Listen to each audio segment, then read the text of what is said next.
O'zbekiston Respublikasi Harbiy prokuraturasida tizimdagi yosh xodimlar ishtirokida Harbiy prokuratura inson qadri uchun shiori ostida 3 kunlik o'quv yig'ini tashkil etildi. Dastlab mahkama tarkibiy tarmoqlari mas'ul xodimlari va jalb etilgan ekspert mutaxassislarning dolzarb mavzulardagi ma'ruzalari tinglandi. Amaliyotda uchraydigan holatlar yuzasidan fikr-mulohazalar almashildi.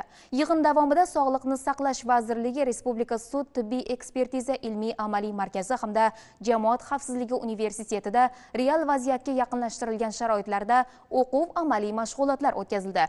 Ikkinchi kungi mashg'ulotlar asosan Adliya vazirligi huzuridagi Xadicha Sulaymonova nomidagi Respublika sud ekspertiza markazida bo'lib o'tdi. Unda qatnashchilar turli ekspertizalarni tayinlashda e'tibor qaratiladigan masalalarga doir bilimlarini boyitdilar. Shundan so'ng yosh xodimlardan o'q otish va jismoniy tayyorgarlik bo'yicha sinovlar qabul qilindi. 3-kun Bosh prokuratura tomonidan barcha prokuratura organlari yosh mutaxassislari ishtirokida ularning kasbiy mahorati, malakasi va intellektual salohiyatini yanada oshirish maqsadida video konferensiya aloqa tarzida o'quv seminar ham tashkil etildi.